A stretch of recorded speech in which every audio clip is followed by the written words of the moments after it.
Godwin John ministries வழங்கும் தினம் ஒரு சத்திய வார்த்தை. இந்த ஆடியோ நிகழ்ச்சிக்கு உங்களை அன்புடன் வரவேற்கிறோம்.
நம்முடைய பிதாவாகிய தேவனாலும் கர்த்தராகிய இயேசு கிறிஸ்துவினாலும் உங்களுக்கு கிருபையும் சமாதானமும் உண்டாவதாக. நமது கர்த்தராகிய இயேசு கிறிஸ்துவின் பிதாவாகிய தேவனும் இரக்கங்களின் பிதாவும் சகலவிதமான ஆறுதலின் தேவனுமாய் இருக்கிறவருக்கு ஸ்தோத்திரம். தேவனால் எங்களுக்கு அருளப்படுகிற ஆறுதலினாலே எந்த உபத்திரவத்தினாலே ஆகிலும் அகப்படுகிறவர்களுக்கு நாங்கள் ஆறுதல் செய்ய திராணி உள்ளவர்களாகும்படி எங்களுக்கு வரும் சகல உபத்திரவங்களிலேயும் அவரே எங்களுக்கு ஆறுதல் செய்கிறவர். எப்படியெனில் கிறிஸ்துவனுடைய பாடுகள் எங்களிடத்தில் பெருகிறது போல கிறிஸ்துவினாலே எங்களுக்கு ஆறுதலும் பெறுகிறது. ஆமீன். ஜெபிப்போம். நல்ல கர்த்தாவே, புதிய நாளின் சந்தோஷங்களுக்காக கிருபைகளுக்காக உமக்கு நாங்கள் நன்றி செலுத்துகிறோம். உம்முடைய வார்த்தையை கேட்க வந்திருக்கிறோம். கர்த்தர் எங்களுக்கு இன்று போதித்து தரக்கூடிய ஒவ்வொரு சத்தியத்தையும் நன்றாக புரிந்து கொண்டு அநேகருக்கு நாங்கள் புரிய வைக்க கர்த்தர் உதவி செய்வீராக. எங்களை பயன்படுத்தும் என்னோடு இணைந்து இந்த ஜெபத்திலே கலந்து கொண்டிருக்கிற பரிசுத்தவான்களுடைய தேவைகளை நீர் நிறைவேற்ற போகக்கூடிய நாளாக, வெற்றி நாளாக அறிவிக்கிறோம். கர்த்தர் ஆசீர்வாதமாகவே நடத்தும். எங்களை தாழ்த்துகிறோம். நீர் மகிமைப்படும். இயேசு கிறிஸ்துவின் மூலமே ஜெபிக்கிறேன் பிதாவே. ஆமீன். காட்வின் ஜான் மினிஸ்ட்ரீஸ் தொகுத்து வழங்கும் தினம் ஒரு சத்திய வார்த்தை. அன்பானவர்களே, இந்த நிகழ்ச்சி ஒவ்வொரு நாளும் வாட்ஸ்அப் குழுக்களிலே தனிநபர்களுக்கும் குழுக்கள் மூலமாகவும் ஆயிரக்கணக்கான தமிழ் பேசும் கிறிஸ்தவ விசுவாசிகளுக்கு சென்றடைகிறது. உங்களுக்கும் தேவையானால் எங்களோடு நீங்கள் தொடர்பு கொள்ளலாம். அதே போல தமிழ்நாட்டிலே ஜீசஸ் டிவி என்று இருக்கக்கூடிய அந்த தமிழ் தொலைக்காட்சியிலே ஒவ்வொரு நாள் காலையிலும் 7 மணிக்கு இந்த தினம் ஒரு சத்திய வார்த்தை நிகழ்ச்சியிலே நீங்கள் பார்த்து தேவனை மகிமைப்படுத்தலாம். இந்த நாளுக்குரிய தியானத்தின் தலைப்பு தேவன் அங்கீகரிக்கும் ஜெபம். இந்த தொடர்ச்சியாக பல நாட்களாக இந்த சத்தியத்தை நாம் அறிந்து கொள்ள பரிசுத்த ஆவியானவர் நமக்கு உதவி செய்து வருகிறார். இதற்கு ஆதாரமாக லூக்கா எழுதின சுவிசேஷம் 11வது அதிகாரம் வசனங்கள் 1 முதல் 4 வரையிலும் படிக்கிறேன். அவர் ஒரு இடத்தில் ஜெபம் பண்ணி முடித்த பின்பு அவருடைய சீஷரில் ஒருவன் அவரை நோக்கி, ஆண்டவரே, யோவான் தன் சீஷருக்கு ஜெபம் பண்ண போதித்தது போல நீரும் எங்களுக்கு போதிக்க வேண்டும் என்றான். அதற்கு அவர், நீங்கள் ஜெபம் பண்ணும்போது, பரமண்டலங்களில் இருக்கிற எங்கள் பிதாவே, உம்முடைய நாமம் பரிசுத்தப்படுவதாக, உம்முடைய ராஜ்யம் வருவதாக, உம்முடைய சித்தம் பரமண்டலத்திலே செய்யப்படுகிறது போல பூமியிலேயும் செய்யப்படுவதாக. எங்களுக்கு வேண்டிய ஆகாரத்தை அன்றென்றும் எங்களுக்கு தாரும். எங்கள் பாவங்களை எங்களுக்கு மன்னியும், நாங்களும் எங்களிடத்தில் கடன்பட்ட எவனுக்கும் மன்னிக்கிறோமே. எங்களை சோதனைக்கு உட்பட பண்ணாமல் தீமை நின்று எங்களை ரட்சித்துக் கொள்ளும் என்று சொல்லுங்கள் என்றார். இது ஆண்டவராகிய இயேசு கிறிஸ்து இந்த உலகத்திலே ஊழியம் செய்து கொண்டிருந்த போது அவருடைய சீஷரில் ஒருவன் அவரை நோக்கி, எங்களுக்கு ஜெபிக்க போதிக்க வேண்டும் என்று கேட்டுக்கொண்டதன் பிரகாரம் இப்படி போதித்து இருக்கிறார். பரமண்டலங்களில் இருக்கிற எங்கள் பிதாவே, உம்முடைய நாமம் பரிசுத்தப்படுவதாக, உம்முடைய ராஜ்யம் வருவதாக என்கிற வார்த்தைகளை மிக தெளிவாக கடந்த நாட்களிலே நாம் தினம் ஒரு சத்திய வார்த்தையின் நிகழ்ச்சியின் மூலமாக கற்றுக்கொண்டிருக்கிறோம். இன்றைக்கு நாம் புதிதாக உம்முடைய சித்தம் பரமண்டலத்திலே செய்யப்படுகிறது போல பூமியிலேயும் செய்யப்படுவதாக என்கிற சத்தியத்தை தொடர்ந்து தியானிக்க இருக்கிறோம். கர்த்தர் உங்களை போதித்து நடத்துவாராக. அன்பானவர்களே, நம்முடைய விருப்பங்களை தியாகம் செய்து தேவனுடைய விருப்பங்களை நிறைவேற்றுவதே ஜெப வாழ்வின் முக்கிய நோக்கம். நாம் எல்லாரும் ஆடுகளைப் போல வழி தப்பித்திருந்து அவனவன் தன் தன் வழியிலே போனோம் என்று பரிசுத்த திருமறை நமக்கு சொல்லுகிறது. ஏசாயா 53 அதிகாரம் வசனம் 6 நாம் இதை படிக்க முடிகிறது.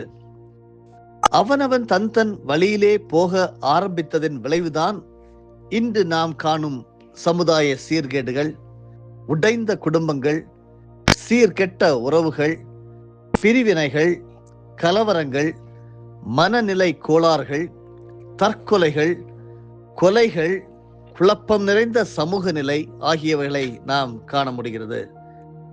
காரணம் என்ன?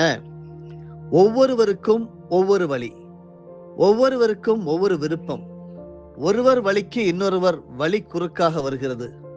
ஒருவர் விருப்பத்திற்கு இன்னொருவர் விருப்பம் எதிர்மாறாக இருக்கிறது.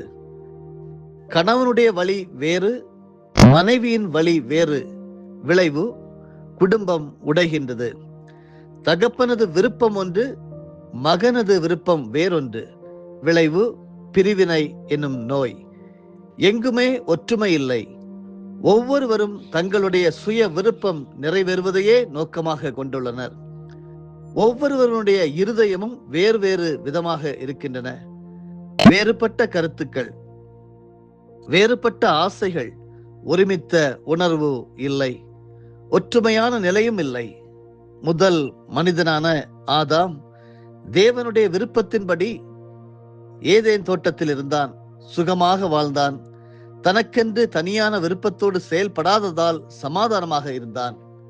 பிசாசின் வஞ்சனையால் தேவ சித்தத்திற்கு விலகி வந்து தன் சுய சித்தத்தை சார்ந்து நிற்க முயன்றான். முடிவோ பரிதாபமாக மாறியது. அதிலிருந்து ஆளுக்கொரு வழியும் ஆளுக்கொரு விருப்பமும் என்ற இளநிலை துவங்கியது. காயின், ஆபேல் என 2 மகன்கள் அவனுக்கு பிறந்தனர். ஆனால் சமாதானம் இல்லை. காயினுக்கு ஒரு வழி, ஆபேலுக்கு வேறொரு வழி. விளைவு, காயினால் ஆபேல் கொல்லப்பட்டான்.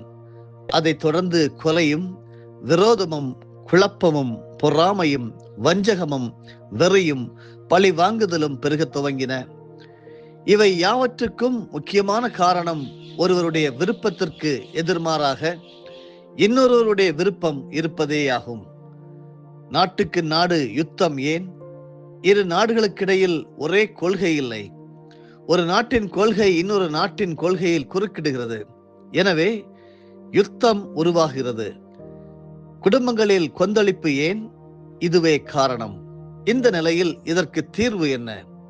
யாராவது ஒருவருடைய விருப்பத்தை எல்லாருடைய விருப்பமாகவும் ஏற்றுக்கொண்டு வாழ்ந்தால் வெற்றி கிடைக்குமா? கிடைக்கும். ஆனால் ஒரு தனிநபரின் விருப்பம் எல்லாருக்கும் விருப்பமாகவும் நன்மை தருவதாகவும் இருக்க வேண்டுமே. எந்த ஒரு தனி மனிதருடைய விருப்பும் எல்லாருக்கும் ஏற்றதாக இருக்க முடியாது. மனிதனால் அது முடியாதது. ஆனால் பரிசுத்த தேவனால் அது கூடும். அவர் எல்லாருக்கும் பொருத்தமான ஏற்புடைய ஒரு விருப்பத்தை கொடுக்க முடியும். அதில் தீமை இருக்க முடியாது. தேவனின் விருப்பம் எல்லாருக்கும் பொருந்தக்கூடியது. தேவனின் விருப்பம் எல்லாருடைய விருப்பத்தையும் கீழ்ப்படுத்தி ஒரு செம்மையான தகுதியான விருப்பத்தை உருவாக்க முடியும். சகல பேரையும் ஒரே நோக்கம், ஒரே கொள்கை, ஒரே சிந்தனை, ஒரே செயல்பாடு ஆகியவற்றுக்குள் கொண்டு வர தேவனுடைய சித்தத்தால் மட்டுமே முடியும். மனிதர்கள் தேவனுடைய சிருஷ்டிப்பு. சிருஷ்டிகராகிய அவருடைய சித்தத்திற்கு எல்லா சிருஷ்டிகளையும் உட்படுத்துவதே தேவனது நோக்கம். நம்முடைய வேறுபட்ட வழிமுறைகளை விட்டுவிட்டு தேவனுடைய ஒரே வழியில் வந்து சேரும் போதே உண்மையான சிருஷ்டிப்பின் நோக்கம் நிறைவேறுகிறது. பரலோகத்தில் தேவனுடைய சித்தம், உம்முடைய சித்தம் பரமண்டலத்திலே செய்யப்படுகிறது போல பூமியிலேயும் செய்யப்படுவதாக என்று இயேசு கிறிஸ்து தன்னுடைய சீஷர்களுக்கு கற்றுக் கொடுத்ததன் நோக்கம் என்ன? அன்பானவர்களே, நம்முடைய தேவன் பரலோகத்தில் இருக்கிறார். பரலோகத்தில் எல்லாம் அவருடைய சித்தமே செயல்படுகிறது. அங்கே அவர் யாருடைய கருத்துக்களையும் கேட்பதில்லை. யாரும் அங்கே அவருக்கு யோசனை சொல்ல முடியாது. அவர் எதை செய்ய விரும்புகிறாரோ அதுவே அங்கே செய்யப்படும். அங்கே அவரை எதிர்ப்பதில்லை. எதிராக இயங்க எண்ணம் கொண்ட லூசிபராகிய சாத்தான் அங்கிருந்து உடனேயே தள்ளப்பட்டான் என்று திருமறையிலே நாம் படிக்க முடிகிறது. பரலோகம் என்பது சந்தோஷமானது, சமாதானம் நிறைந்தது, சஞ்சலமற்றது, குழப்பங்கள் இல்லாதது, அழிவு இல்லாதது. ஏனென்றால் அங்கே தேவனுடைய சித்தம் மட்டுமே செய்யப்படுகிறது. அவருடைய விருப்பம் மட்டும் நிறைவேறும் இடம் பரலோகமாகவே இருக்கும். அந்த பரலோக நிலையினை நாம் ஒவ்வொருவரும் இந்த பூமியிலேயே பெற முடியும். ஆனால் பரலோக பிதாவாகிய தேவனுடைய சித்தத்தை இங்கே செயல்படுத்த வேண்டும். அவருடைய விருப்பம் ஒன்றையே செயல்படுத்த மக்கள் பரலோக மகிமையை காண முடியும். உலகம் பொல்லாங்கனாகிய பிசாசின் அதிகாரத்திற்குள் கிடக்கிறது. இந்த மாறுபட்ட உலகில் நாம் வாழ்ந்த போதிலும் நாம் உலகத்தார் அல்ல. நம்முடைய விருப்பமும் சுய சித்தத்திற்கு இசைந்து செயல்படும் உலகத்திற்கு ஒத்திருக்க தேவையில்லை. நம்முடைய குடியிருப்போ பரலோகத்தில் இருக்கிறது என்று பரிசுத்த வேதாகமத்திலே பிலிப்பியருக்கு எழுதின நிருபம் 3வது அதிகாரம் வசனம் 20 நாம் படிக்கிறோம். நாம் பரலோகத்தின் பிரஜைகளாக இருப்போமாயின் பரலோகத்தின் தேவனுடைய சித்தத்தின்படி இங்கே நாம் நடந்தாக வேண்டும். அன்பானவர்களே, சிந்திக்க வேண்டும். இருள் நிறைந்த உலகில் ஒளி மிகுந்த பரலோகத்தின் சாட்சிகளாக வாழ்வதே நாம் தகுதியாக இருக்க வேண்டும். உலகம் சுய சித்தத்தின்படி செயல்படும் மனிதர்களாலேயே நிறைந்திருக்கிறது. தேவனுடைய சித்தம் செயல்படுத்த முடியாதது என்பதே பெரும்பாலானவருடைய கருத்து. தேவனுக்கு எதிராக இயங்கும் உலகத்தில் தேவனுடைய சித்தத்தை நிறைவேற்றுவது சாத்தியமா? சாத்தியமற்ற ஒன்றை தேவன் சாத்தியமானது என்று சொல்ல முடியாது. ஏனென்றால் அவர் சத்தியமானவர், சத்தியத்தையே பேசுவார். தேவனை அறியாத அந்நிய தேசமாகிய பாபிலோனில் தானியேல் தேவனுடைய சித்தத்தின்படியே செயல்பட்டான். அவனால் அதை செய்ய முடிந்தது. அவன் சூழ்நிலைகளுக்கு ஏற்றபடி தன்னை மாற்றிக்கொள்ள விரும்பவில்லை. அவன் சூழ்நிலையையே மாற்ற விரும்பினான். பலரால் முடியாததை அவன் முடியும் என நிரூபித்தான். விசுவாசிக்கிறவர்களால் எல்லாம் கூடும். உலகத்தின் அசுத்தங்களால் தங்களை தீட்டுப்படுத்த விரும்பாதவர்களால் அது முடியும். தேவனுக்கு கீழ்ப்படிந்து நடப்பதையே மேன்மையாக கருதுகிறவர்களால் முடியும். ஆம் அருமையானவர்களே, நாம் நம்மையே பிரியப்படுத்தி வாழ்வதற்காக இங்கே இருப்பதில்லை. தேவனுக்கு பிரியமானதை செய்வதற்கே இங்கே இருக்கின்றோம். பாவ உலகில் பரலோக சட்டங்களுக்கு மாதிரியாய் வளர்வதே நம் நோக்கமாக இருக்க வேண்டும்.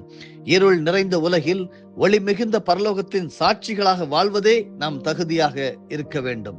உம்முடைய சித்தம் பரமண்டலத்திலே செய்யப்படுகிறது போல பூமியிலேயும் செய்யப்படுவதாக. அன்பானவர்களே, ஒரு கேள்வியோடு நாம் தொடர்ந்து தியானிப்போம். இயேசு கிறிஸ்து ஏன் இந்த உலகத்திற்கு வந்தார்? பிதாவாகிய தேவனுடைய விருப்பத்தை, அதாவது அவருடைய சித்தத்தை பூமியிலே நிறைவேற்றவே இயேசு கிறிஸ்து உலகில் வந்தார்.